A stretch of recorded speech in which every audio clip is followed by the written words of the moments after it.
Okay, so there was a game played today in Qatar, and it seems like Magnus's opponent was a Qatar hero because he beat Magnus pretty handily.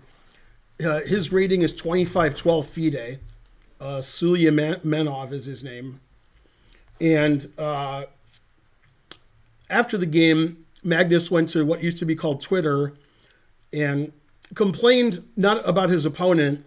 He said, "Congrats to my opponent, and I'm not accusing him of cheating." And then he said, "But when at some point in the game early on, he noticed the guy was wearing a watch, which Magnus thought was illegal, and went to the arbiter, and the arbiter said, no, if it's a mechanical watch, that's okay. If it's a smart watch, that's illegal." Now, it seems like in top tournaments, which you could argue whether this is a top tournament, it's an open tournament, they don't allow any watches because mechanical watches can also give you chess moves. You can have Bluetooth on them and such. And I've read something about it. So you can have a watch that looks like a mechanical watch, but if you want to cheat with it, you can. You just have to modify it a little bit. So probably they should ban all watches. But Magnus claims when he saw the guy wearing a watch, it made him feel in such a way that he wasn't able to concentrate on the game fully because he was worried about the watch. And then he played badly as a consequence and lost the game. And Hikaru, of course, likes to get clicks.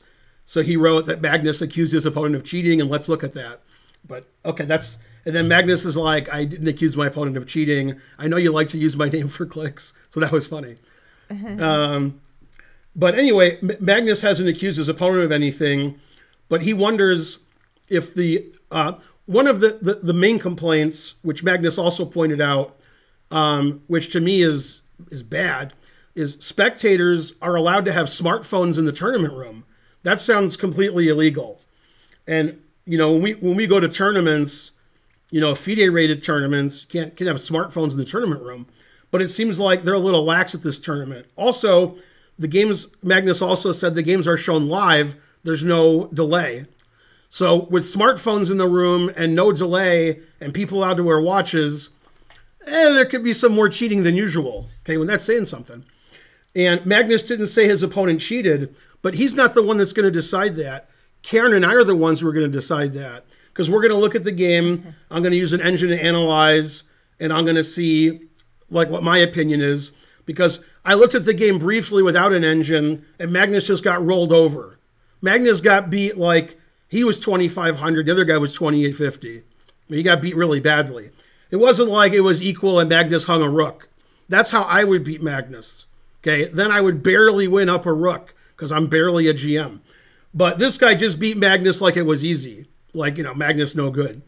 Okay, typically Magnus doesn't lose to players rated 25-12 for the most part because he doesn't play players who are 25-12. To put that in context, my peak rating was 25-63 for FIDE. So that, you know, I'm not beating Magnus anytime soon. Maybe tomorrow. Maybe not today though. I'm busy today. We're streaming and stuff. Thanks for all this support, everybody. So to reiterate, Magnus did not accuse his opponent of cheating, but Magnus isn't a fan of the tournament rules, which allow watches that are you know, not smart watches. It allows cell phones in the room for spectators, which isn't not good. And there's no delay on the broadcast of the games. So probably, since this is a tournament with a lot of super GMs, they should have better restrictions on allowing people to cheat. Since it's an open tournament, it's more likely there's going to be cheating here than if it was like a super GM tournament with 10 top players. This has a mix of players, 2,300, 2,200, 2,100. There's all kinds of players. And for example, Fedoseev, who's 2,700 FIDE, he has 0 out of 2 against the 2,400 to 2,200 because kids are good nowadays. I assume they're kids, but I don't know. Could have lost to adults for all I know. Anyway, we're going to analyze the game, and then we're going to decide whether his opponent cheated. Whatever we decide, that's fact, and FIDE is going to go by it. FIDE is going to decide, based on this stream, whether his opponent cheated or not. I mean, I'm not going to know based on looking at the chess, but I can go look, you know, at the video from the tournament. Are you watching? You know, as in the U.S. Championship. Ugh. Talk about a non sequitur. Okay, so here's the game. Magnus has black. It already seems pretty clear he's cheating. D4. Oh my God, what a strong move. Okay, C4, knight F3. Magnus played the Queen's Indian. The Queen's Indian was popular before Magnus was born. Then when Magnus was born, it wasn't popular anymore. Now for $1 trillion, because we didn't win the lottery, so I have to get $1 trillion somehow. What year was Magnus born? I don't know. Yeah, you have to guess because it's $1 trillion if you guess right. Okay, 1991. Very close. We only get $1 million. 1990. 90. Yeah. As soon as people look it up on the internet, then they can say 1990. Yeah. Okay, so the Queen's Indian isn't very popular anymore, and it's not going to get more popular after this game. Oh, snap. Okay, so in this position, White played a move that was popularized by Tigran Petrosian and later Garry Kasparov. What move is that? I'll give you as many guesses as you want. Okay, so... It's not a move a player of your level would even consider. Right. It's funny because Petrosian was a very boring player and Kasparov was a very exciting player, and they played the same move here. I don't know. Bishop G5. Bishop G5 is a good move. Knight C3 is a good move. G3 is a good move. E3 is okay. He played the move A3. That's what Kasparov used to play and beat everybody. Then he played a match with Korchnoi in 1984, and Korchnoi beat him with black in the first game. Okay, so you can play Bishop B7 or Bishop to A6. Also, G6 is a move which I've played, but that's a different story. Okay, he played Bishop A6, attacking the pawn on C4. Then he played Queen C2, defending the pawn. Now it's hard for White to play Knight C3 because that blocks the defense. Okay. All right. So Black played Bishop B7. Now that the bishop has done its job on A6, forcing the queen to C2, Black wants to play C5 and make sure the queen is off of it. So this is one of the main moves.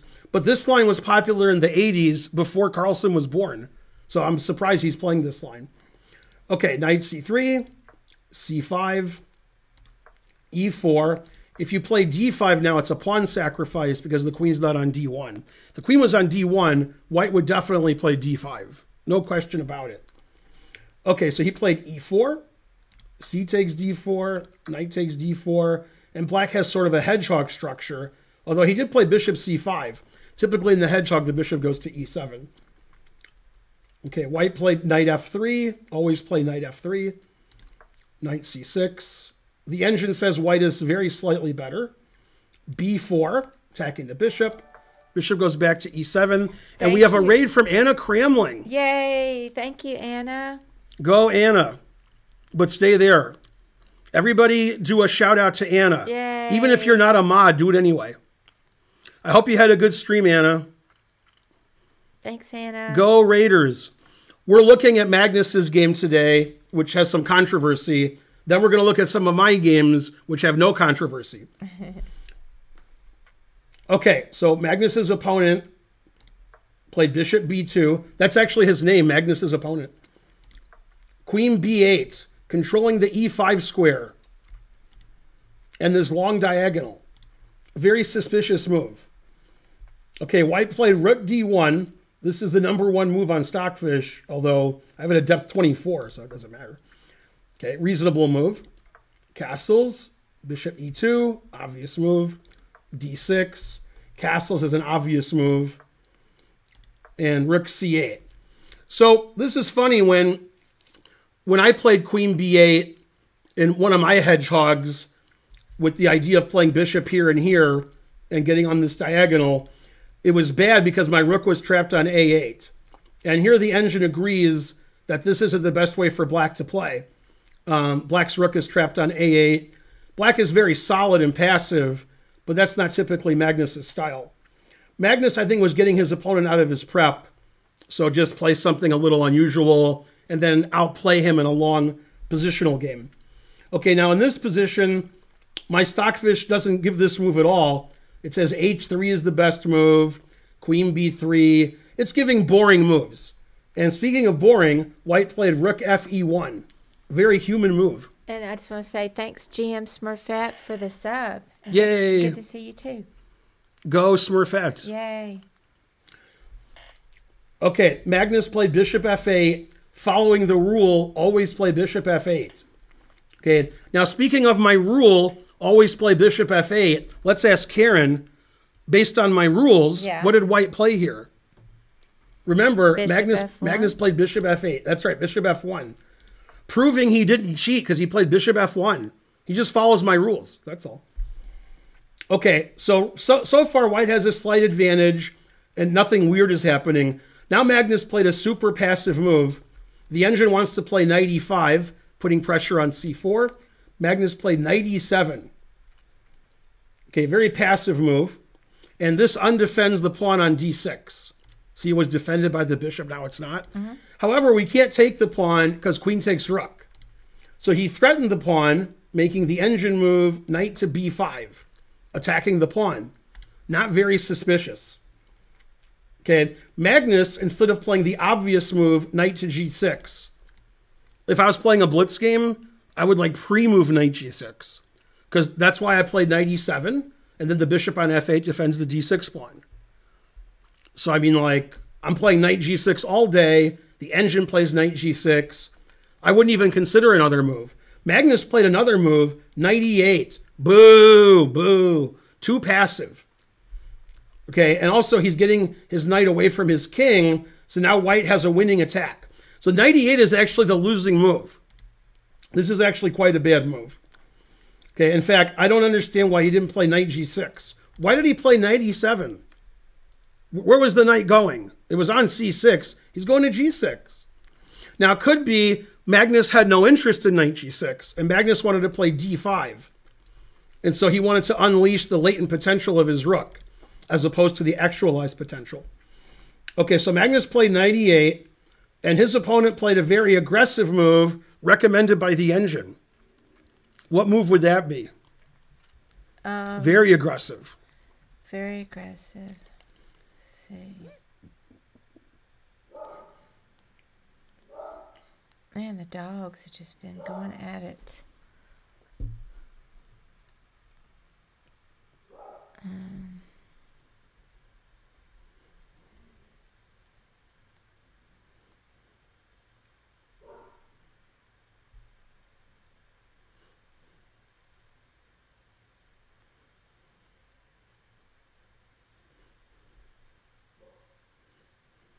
Yeah, I don't know. Okay, so the answer to what he played is knight g5. Okay, now this move in itself is suspicious to me, not because it's the best move and the engine recommends it. I don't care about that. Okay, the reason it's suspicious is if black plays the obvious move, what's the obvious move here for black? I think you're going to say the move I'm thinking of. h6. Correct.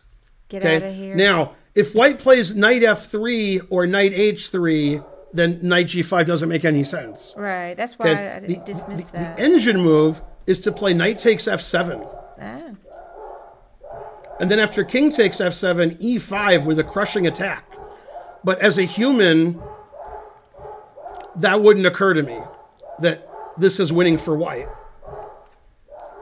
Like, I don't even see the attack. I don't either. I mean, I guess after pawn takes pawn, there's bishop takes and the queen's trapped. And pawn takes pawn is strong. But this seems difficult for a human to figure out. You sack a piece, you play e5, then you have this crushing attack. So knight g5 is a suspicious move because after h6, he's definitely going to play knight takes f7. He's not going to play knight f3 or knight h3. Then he wouldn't have played knight g5. So here he already foresaw that he was going to do something aggressive. Okay, it turns out h6 is the best move. But Magnus played knight g6, the second best move. And once again, the guy played a suspicious move. It's the engine move, but it's not a move humans would think of very much. It's pretty non-human, in my opinion. Okay, he played the move e5. Okay, so I guess the idea is, you know, now that I think of it, e5 is more reasonable than knight g5. If he takes on e4, he takes with the knight, you get mated. So that's easy to see. Yeah. Takes with the pawn, I guess I play bishop takes e5, and you're in trouble because you can't take with the knight because it's still mate. So actually e5 I think is very reasonable. I think a normal GM would play e5 because you can't take with the knight or the pawn, and your queen is opened. Sort of the reason for knight g5. Okay, so Magnus played d5, which is the second or third engine move. Okay, now White played a move I probably wouldn't consider. And if it's the top engine move, I'm suspicious. Right now it's the second engine move. Although the top engine move is also a little strange. The top engine move is f4. If you play knight takes f4, you still get mated. And the idea is just to, you know, get more space on the king side. Okay. His opponent played a move that's second best, not as good as f4, according to this engine. And that move is queen b3. Now, queen b3 does get off of this file, but it's a little weird because your queen was good here. Yeah. But okay, queen b3 I would consider like for safety reasons to stop this pin. Okay, Magnus played bishop e7, and now White played an amazing move, which is by far the best move. Again, if I'm playing in a slow tournament, I can't imagine myself playing this move. I wouldn't do it. Okay, he played knight takes f7. And the engine says it's correct, so it's correct. But what? Okay, so he played king takes f7. White played c takes d5, which I understand. I understand White's moves. That makes sense. Okay, and Magnus played bishop takes d5, which makes sense. You have to play rook takes d5 to keep attacking. That makes sense to me. So rook takes d5. And when he played knight takes f7, he must have seen this position. King f8's the only legal move. And this is just crushing for White, even though White's down a rook. Typically, people don't sack a rook and just run over Magnus, like a computer would, but a human wouldn't do that typically. Right. Okay, so here it says White has several good moves, and he played the best move. This move seems very reasonable to me. Played knight d4 to play knight e6 check. That seems very logical to me. Okay, Magnus played knight f4. That's the engine move. Okay, and here White has many good moves. His queen's attacked. So he played queen f3. That's very logical. Okay, king g8. He obviously took the knight on f4.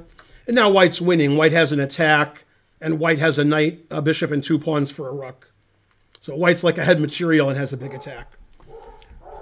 Magnus played a bad move, queen b7. White played knife f5, which is not an engine move. So maybe the guy just follows what I do. He plays bishop f1, knife f5. Yeah. Maybe he just plays like me. Okay, the engine doesn't give knight f5 at all. It says bishop d3 is the best move. It says g3 is the second best move. And queen g4 is third. But they're all winning. Okay, he played knight f5, which is not the best move, but still winning. Black played b5, which is a tale told by an idiot full of sound and fury signifying nothing. The point of b5 is to stop bishop c4 check. Okay, now once again, the guy played a very human move that's not the engine move, proving he's not cheating.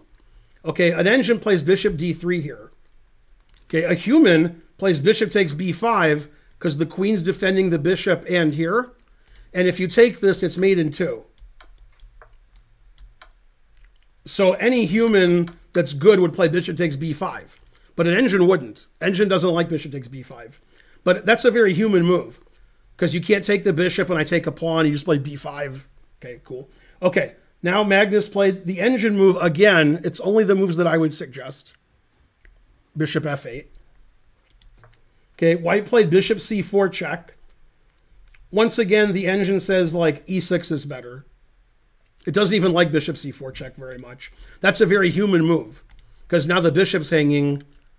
So like e6 is a real computer move because the bishop's hanging. And before it wasn't hanging because your bishop was hanging. Now it is hanging. So e6 is a real computer move. Okay, and then bishop c4 check, and the engine gives two other bishop moves that are better than bishop c4 check, bishop a4 and bishop d3. But this is a really human move.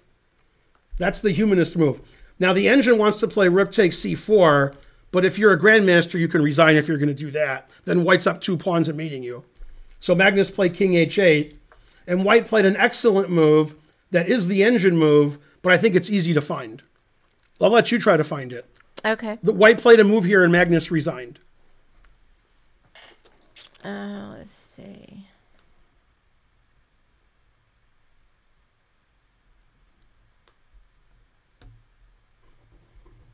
And before she let her think about her move, my decision, my judgment is no cheating, and Magnus just played horrible. And Magnus said, I don't think my opponent cheated. I'm not accusing him of anything, but I couldn't play well because I saw his watch. And it's true, Magnus did not play well. Magnus played 97, 98. That's very passive. And the guy punished him for his bad play. Magnus played very badly this game. Magnus made many suboptimal moves, and 98 is just a terrible move. But I believe Magnus when he says, when he saw the guy's watch, like thoughts go through his head, and he says, I wonder if the guy's cheating. What's that? Is it knight h6? It is knight h6. Yeah. Yeah, probably the guy's not cheating because you found it. Yeah. Right? Yeah. Okay, so knight h6, and then Magnus resigned, which was a good idea. Otherwise, you have to make a move. I mean, that's not hard to find that. Right. Okay, so I don't think the guy cheated at all. He only made one move, which I thought was like suspicious, and that was knight g5. But knight g5 is a very aggressive attacking move, which makes sense when your opponent plays knight e7, knight e8. Every other move he played either wasn't the engine move, or I thought it was relatively obvious. And he made several non-engine moves while he was winning. So I don't see anything in that game. And I thought I would. I thought I was gonna.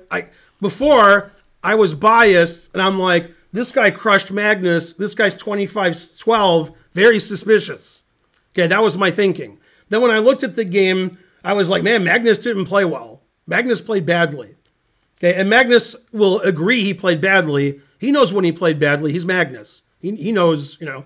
And he just said he played badly because the guy had a watch on.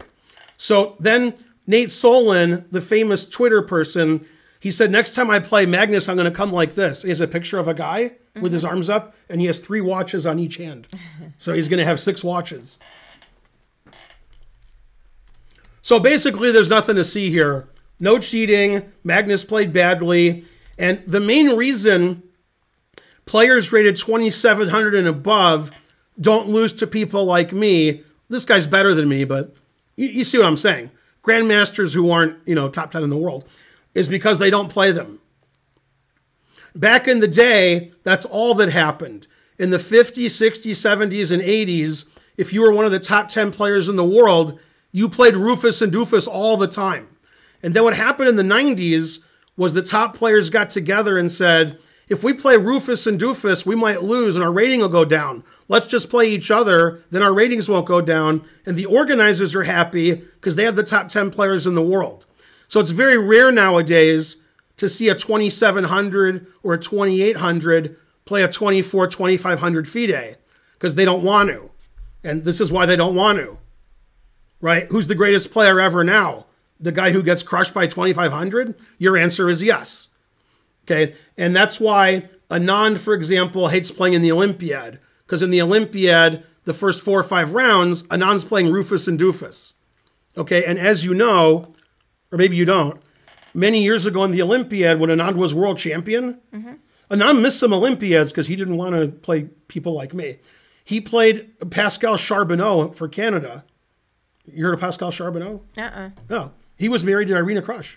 Oh. So anyway, he's a grandmaster. He's like my strength. He beat Anand in the Olympiad. Then there was another Olympiad. Magnus is losing to Michael Adams and losing to everybody else.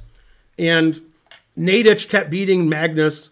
So at some point, if you play in the Olympiad and all of your opponents are 200, 300 points lower than you, you have to beat all of them. And if you have some draws, your rating goes down. And the top players don't like to play when their rating goes down. So Magnus doesn't play 2500s. Magnus must win. Magnus has to go 10 out of 10 against this guy. If Magnus goes 9 out of 10, that's total demolition. If you beat somebody 9 out of 10, you're way better than them. Do you understand how much better you are? But if he gets 9 out of 10 against this guy, he loses rating points. Okay, so Magnus doesn't want to play this guy. This guy's low rated. But Magnus plays in some open tournaments sometimes, so he has to put up with these guys. And occasionally, people who, like I used to be this strength, sometimes we play well. Not too often, but sometimes. And Magnus played much worse than he normally would. So wait a minute. So what happens, like, if queen, like, what's the defense here? If queen goes to e7? The knight f7 check. Right. Yeah, the truth hurts. And then he moved, yeah. So then I was just trying to see what the best. I could play knight d6 check and take your rook. Right, I was looking at that. Yeah, now I'm up 2 pawns and I have the 2 bishops. And your position's ridiculous. Yeah, that's what I saw. I was just trying to make sure I wasn't missing some kind of right. No, there's no mate. It's just yeah. I like the way the engine just moves the knight back and forth, like just having fun. Yeah. Then plays bishop b3 and says, "Ah, your repeat. king's here." Yeah. Cool. Well, So I don't even think Magnus thinks his opponent cheated. I think Magnus is upset that people are allowed to wear watches, and that made him feel in a certain way where he couldn't concentrate on the game because he was thinking about the guy's watch. And I will say, if the FIDE rule or the tournament rule is you can wear non-smart watches, that's a bad rule. They really shouldn't let you wear a watch because mechanical watches can have Bluetooth also, and you could easily use them to cheat if you were smart enough. what kind of watch did he have on? I don't know. It wasn't a smart watch. Okay. But I mean, to me, it's more egregious that there's people walking around the tournament room and they have smartphones on them. To me, that's worse. I mean, that way somebody can easily signal you when you're walking around or even not, like what move to make, especially since the games aren't being shown on a delay. Mm-hmm. Anna showed an alt ending with smothered mate. Can't remember. Hey, frankly delicious. Yeah, it was very smothered mate-ish. Mm-hmm. So White played a good game. White didn't play perfectly. White played good, and Magnus played a bad game. Magnus's moves were non-engine moves like every move. And I've seen Magnus play when he's in top form where he just plays all engine moves. And then I'm like, all right, guess he's going to win. But this game, he just played badly. And he had the black pieces. If you're going to play badly, make sure you have the white pieces. Do you think Magnus is a sore loser, Ben, says Tom? No. No, he was just wrong about Hans. And so this time he was a little more muted. In general, he's a pretty good sport. He's very fair. But he's had a couple of blips, where he's not perfect. He lets his opinion supersede those of others because he thinks his opinion's more important, which is hard to argue with. His opinion is more important. All right, so Magnus lost. I don't see any cheating at all, and Magnus played a very bad game, and Magnus will start playing good games and like that. Or Magnus will withdraw tomorrow, and we're going to make more videos. It's one of them. I don't know. I don't see that happening. Now, if Magnus does withdraw and go rawr and like that, it's not because of this guy. It's because he doesn't like the tournament rules where people can walk around with smartphones, people can wear watches, the games aren't being delayed. He could withdraw for that reason, but he's not going to withdraw because he lost to this guy. But of course, all of these issues could have been brought up before the tournament or after round one. Coincidentally, they came up after he lost. Take that for what you will. Well, I mean, you can complain to the TD during the game. He did. Oh, he did? He said, can my opponent have this watch on? The guy said, yeah. Really? The TD said you can have a regular watch on, but not a smart watch. Okay, so that answers the question. He did complain during the game. Yeah. About what kind of watch? But I don't agree with that, with what the organizers are allowing. I don't think they should allow any watches. Because I think any watch, you can finagle it to, do stuff. If you're smart enough. Yeah. All right, so that's my opinion of that game. So now for YouTube views, there was tons of cheating and we need to investigate this for years. But in reality, no cheating and